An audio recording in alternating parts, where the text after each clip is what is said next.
guys, welcome to VoIP Africa, Voices of the Youth in Politics. In today's video, I'll be sharing with you some of the opinions of the youth I've come into contact with personally. Now, most of these youths argue that right from the time most African countries gained independence, their leaders have not been committed to nation building. I often wonder why the African leader appears to cherish praise than the development of their country.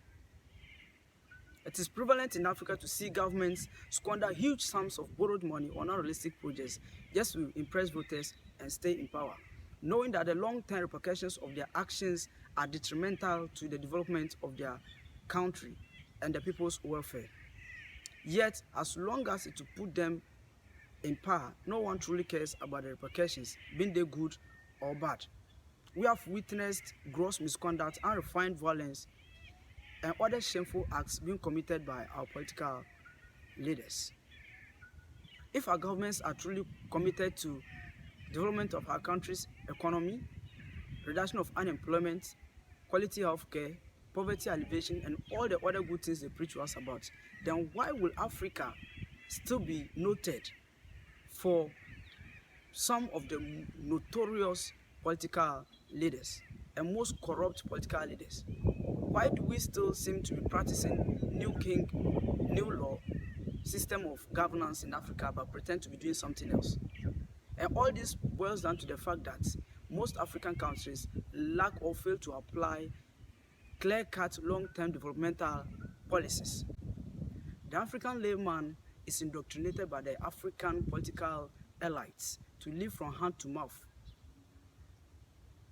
basing or capitalizing on ignorance and illiteracy of the electorates to achieve their greedy whims and caprices. And this explains why the African electorate prefers to give or take money from politicians and put wrong people in office. We are the cause of our own woes, for he who has never learned to sow has no need to learn how to reap.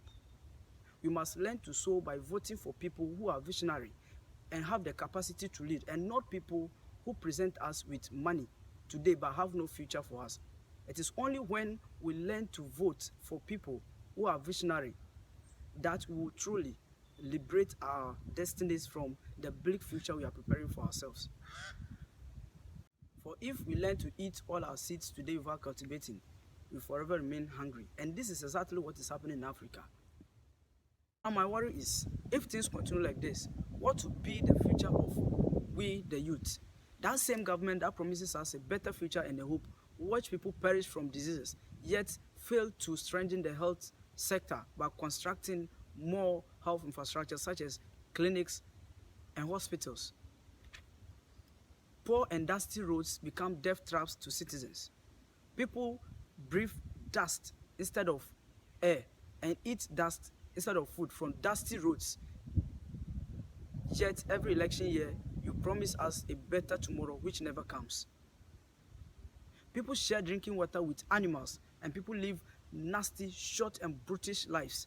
Yet our governments never really seem to be committed to finding lasting solutions to these problems. What we do see is our government specializing in negotiating for loans with obnoxious attachments to be shared for families and friends. One day, one scandal, no persecution. It is high time we came together as a youth with a united front to fight this insensitivity of our political leadership, which is gradually dragging us back into the shackles of self-colonialism. And when we fail to hit to this core, that morning is coming, when we shall wake up in another man's land, and there will be no year nor window of return. Thank you for watching. I am Unanyu Mborbe Noah. Subscribe to VoIP Africa, share and like, and help save the African political landscape.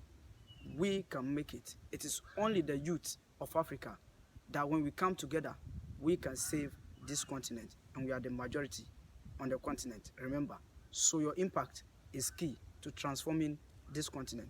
Thanks for watching, and bye.